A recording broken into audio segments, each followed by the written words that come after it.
Assalamualaikum warahmatullahi wabarakatuh. Apa kabarnya adik-adik semuanya? Selalu sehat ya. Nah, kali ini Bimbel Klinik Jenius bersama Miss Puri akan membahas mengenai soal bahasa Inggris yang ada di TO1 Nasional UTBK yang sudah adik-adik ikuti beberapa waktu yang lalu. Oke, kita mulai ya. Bismillahirrahmanirrahim.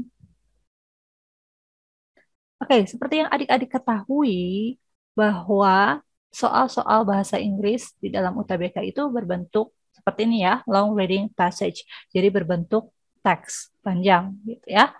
Nah, pertanyaannya apakah kita harus membaca soalnya terlebih dahulu atau baca teksnya terlebih dahulu nih untuk menghemat waktu gitu ya, atau lebih efisiennya yang mana?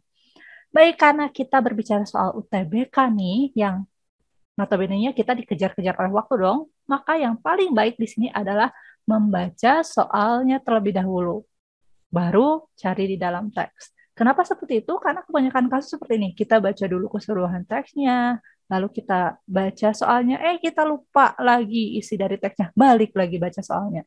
Itu yang membuat wasting time di sini ya.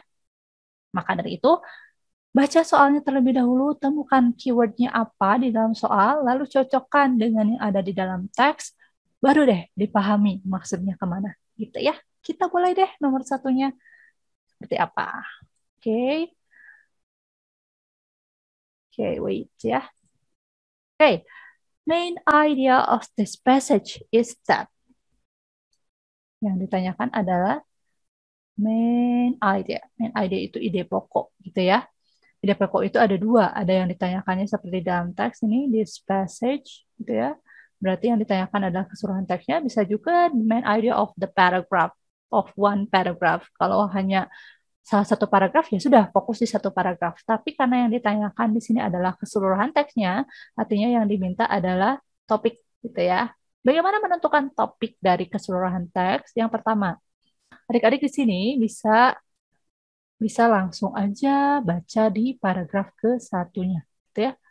Kenapa paragraf ke satu? Karena kebanyakan ide pokok itu dimuat di paragraf satu. Tuh. Atau kalau misalnya, aduh, kurang yakin nih, apa benar paragraf satunya aja.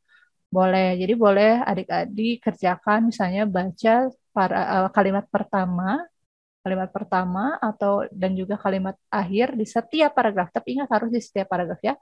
Jadi awal, akhir di setiap paragraf itu dibaca. Baru deh simpulkan yang mana yang merupakan ide pokok atau topik dari teksnya. Oke, tapi kali ini Miss Puri mau menggunakan paragraf pertamanya aja ya. Kita baca dulu paragraf pertamanya. Vitamin D deficiency is traditionally associated with bone and muscle weakness, but in recent years, a number of studies have shown that low levels of the vitamin may predispose the body to high blood pressure, congestive heart failure, and chronic blood vessel inflammation associated with hardening of the arteries. It also alters hormone levels to increase insulin resistance, which raises the risk of diabetes. Nah, di sini dikatakan katanya bahwa nih ya, terus bahwa kekurangan vitamin D itu pada awalnya dikaitkan dengan kelemahan dari tulang dan otot gitu ya. Tapi, nah, recent years a number of studies berarti penelitian beberapa tahun belakangan ini katanya menunjukkan bahwa low levels, level yang rendah gitu dari vitamin D ini mungkin mempengaruhi tubuh untuk mengalami high blood pressure, berarti tekanan darah tinggi, lalu congestive heart failure, kegagalan jantung gitu ya. Lalu katanya ada juga peradangan pembuluh darah kronis. Lalu katanya bisa alters mengubah level hormon untuk meningkatkan kekebalan terhadap insulin. Nah, yang mengakibatkan nih raises meningkatnya resiko dari diabetes. Oke, ternyata penelitian belakangan ini menyebutkan bahwa tidak hanya mengalami kelemahan pada otot dan tulang saja ya, tapi bisa juga menyebabkan beberapa macam penyakit yang disebutkan tadi. Oke, kita lihat di pilihan jawabannya. Vitamin D deficiency in one's body is the main cause of diseases. Itu yang A. Katanya kekurangan vitamin D di dalam tubuh seseorang merupakan penyebab utama dari penyakit-penyakit. Nah, Yang perlu dipahami di sini, di dalam pilihan soal ini dikatakan main cause, penyebab utama. Sedangkan di dalam teks tidak disebutkan ini adalah main cause, ya. Hanya bisa menyebabkan atau mempengaruhi tubuh mengalami hal-hal atau beberapa masalah penyakit yang disebutkan tadi. Berarti bukan ya, karena bukan main cause. Oke. Lalu yang B, traditional vitamin D deficiency causes problems in bones and muscles. Kekurangan vitamin D dulunya katanya menyebabkan masalah di tulang dan otot. Betul sih, tapi bukan itu intinya. Karena yang mau ditekankan di sini bukan hanya masalah otot dan tulang saja, tapi juga bisa menyebabkan penyakit-penyakit lainnya, gitu ya. Ini juga bukan, karena bukan ide pokoknya. Lalu yang C, research finding show vitamin D deficiency may lead to health problems. Nah, sepertinya ini yang betul, karena katanya penemuan penelitian menunjukkan bahwa kekurangan vitamin D bisa membawa pada masalah-masalah kesehatan. Nah, ini betul ya? Kalau Miss kurang yakin, oke, kita cek dulu yang D. The best source of vitamin D to improve one's health comes from sunshine.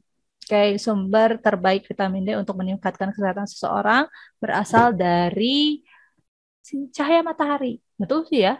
Memang betul gitu, tapi bukan itu intinya kan? Karena yang ditanyakan adalah main idea. Oke, selanjutnya, the US researchers say that sunscreen can keep everyone from skin diseases. Oke, tentang sunscreen itu ada di sini ya. The use of sunscreen to guard against skin cancer is important if you plan to be outside, bla bla bla. Oke, penting katanya. Tapi bukan itu juga intinya, karena yang dibahas di sini bisa menyebabkan masalah-masalah kesehatan yang lainnya. Berarti jawabannya jelas yang C ya. Oke. Oke, kita lanjutkan ke nomor 2. Skin cancer is believed to be the effect of. Oke, about skin cancer. Nah, keywordnya seperti tadi ya, yang di awal Miss berbilang, temukan keywordnya. Keywordnya adalah skin cancer. And then the effect of. Jadi, kanker kulit itu dipercaya sebagai efek dari apa sih? Kayak tentang skin cancer, ini dibahas di paragraf terakhir. Ini ya. Nah, kita baca keseluruhannya. A little bit of sunshine is good thing, but the use of sunscreen to guard against skin cancer is important if you plan to be outside for more than 15 to 30 minutes of intense sunlight exposure. Kayak katanya sedikit cahaya matahari itu hal yang bagus, tapi penggunaan sunscreen gitu ya untuk melindungi kanker kulit itu penting jika kita mau berencana berada di luar lebih dari 15 atau 30 menit gitu ya dengan paparan sinar cahaya matahari yang intens, yang banyak. Oke. Berarti efek dari apa tuh skin cancer? Berarti kalau kita katanya kalau kita lebih dari 15 sampai 30 menit di luar itu kita harus pakai sunscreen untuk melindungi kulit kita dari skin cancer. Jadi kalau chronic vitamin D deficiency di sini kurang tepat ya. Oke. Lalu excessive exposure to sunlight. Nah, ini betul. Berarti paparan cahaya matahari yang banyak gitu ya. Lalu doing more indoor activities. Oh, kalau indoor ngapain ya? Nggak akan kena skin cancer. Lalu low levels of vitamin consumption juga tidak. Lack of sun protection factor. Oh, kan, apakah karena faktor kurangnya proteksi matahari? Tidak juga ya. Karena justru karena kita ada di luar banyak mendapatkan sinar matahari yang sangat banyak, maka kita harus mendapatkan perlindungan dari sunscreen tadi. Jadi jawabannya di sini yang B. Oke. Nah, kita lanjut ke soal nomor 3 sekarang. Oke. Oops, sorry. Bentar. Ya. Paragraph preceding the text will probably discuss about. Oke. Yang ditanyakan di sini adalah paragraph preceding. Oke. Paragraph preceding. Apa itu paragraph preceding? Paragraph preceding itu artinya adalah paragraf sebelumnya. Paragraf sebelumnya dalam teks ini mungkin akan membahas tentang apa gitu ya. Kalau ditanya tentang paragraph preceding, berarti kita harus baca dulu atau kita harus mencari topik yang berhubungan dengan paragraf pertama, ya kan? Karena si paragrafnya yang ditanyakan akan ada di sini gitu kan ya. Berarti kita harus cari yang berhubungan dengan paragraf pertama. Di paragraf pertama, seperti yang sudah kita baca di soal nomor 1 tadi, ini tentang bahwa kekurangan vitamin D itu bisa menyebabkan beberapa penyakit-penyakit gitu ya, penyakit-penyakit yang ditimbulkan oleh atau diakibatkan oleh kekurangan vitamin D. Nah, sekarang kita lihat di sini yang A. Types of vitamins which are good for our health. Jenis-jenis vitamin yang baik untuk kesehatan kita. Mungkin sih bisa gitu, tapi ini terlalu jauh, terlalu umum gitu ya, karena yang dibahas di paragraf 2 selanjutnya tentang kekurangan vitamin D. Ini terlalu jauh. Oke. Okay. The danger of insufficiency of vitamin D in human body. Bahaya dari kekurangan vitamin D di tubuh manusia. Kalau bahayanya kan sudah dibahas di paragraf 1. Berarti tidak mungkin dibahas sebelumnya gitu ya. Oke. Okay. Vitamin D and its benefits to our health. Nah, ini mungkin bisa ini ya.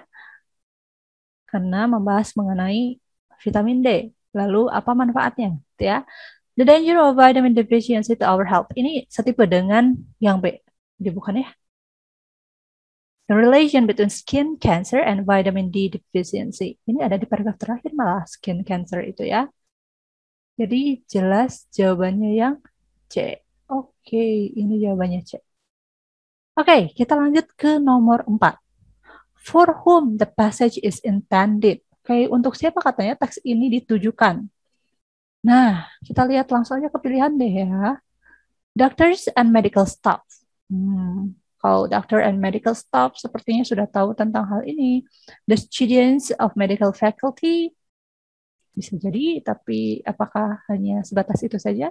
People in general, the Minister of Health, Kementerian Kesehatan, atau physician. Nah, kalau teks seperti ini, kayaknya adik-adik udah pada tahu ini, udah pada pinter ya. Ini pasti untuk masyarakat secara umum ya, biar tahu mengenai kekurangan vitamin D. Itu jawabannya ya. C. Oke.